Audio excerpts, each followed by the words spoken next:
Well, speculation is very high now that Premier Doug Ford is going to call an early election. Perhaps as early as next week. Let's bring in CB24's Beatrice Aisman live at Queen's Park with the latest. It's been interesting to sort of hear the evolution of how Premier Ford has talked about this potential election. He's now sending incredibly strong hints. Absolutely, Nick. It was kind of cryptic messaging for weeks and weeks as the speculation ramped up in this building behind me here at Queen's Park. And only in the last week or so, the Premier has kind of given the clearest message yet that Ontarians could soon be heading into the polls.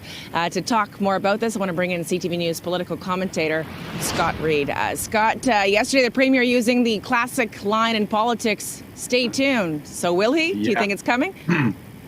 Oh, I think we're all going to be tuned in for 28 days, and I think that's going to crack off that election cycle next Wednesday. The momentum is overwhelming. So the Premier wants to lock in a mandate.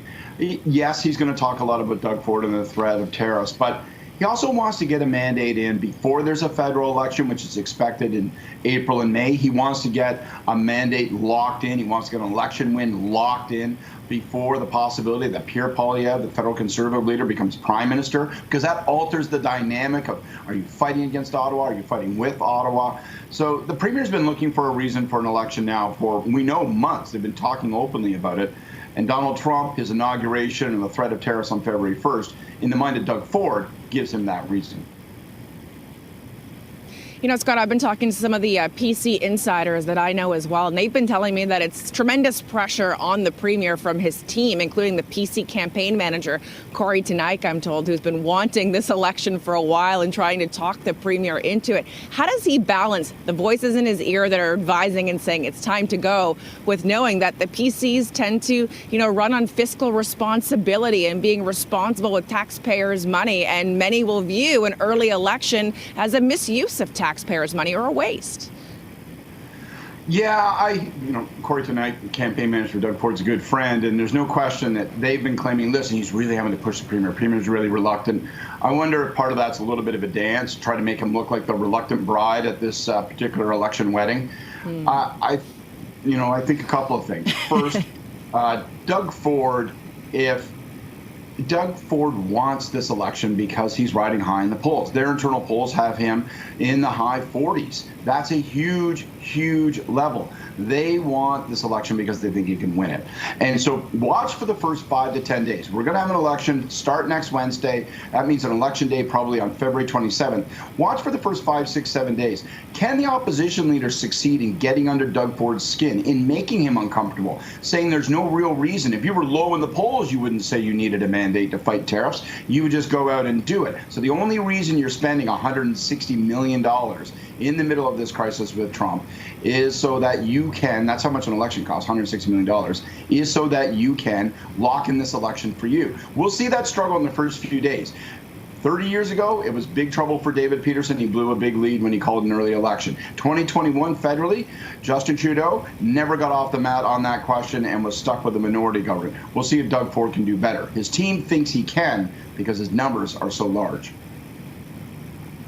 Certainly, it's a balancing act that I'm just seeing actually published a few minutes ago, Scott. The Globe and Mail putting out a story that the Ontario PC is inviting MPPs, candidates, campaign managers to a full-day meeting to talk strategy, sent out by Corey Tenaik, who you and I were just talking about, the PC campaign manager, inviting candidates to a Super Caucus meeting this weekend to talk about it.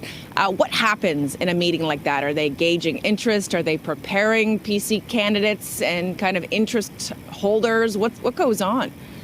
Yeah, you put your finger right on it. It's to prepare the candidates. So they walk through what the themes of the campaign will be. What is the answer to that core question of why are we having an election now? Is it really necessary to spend this much money at this time when the election isn't scheduled for another year and a half? So they'll walk them through those questions. They'll remind them of the checklist of things they need to do.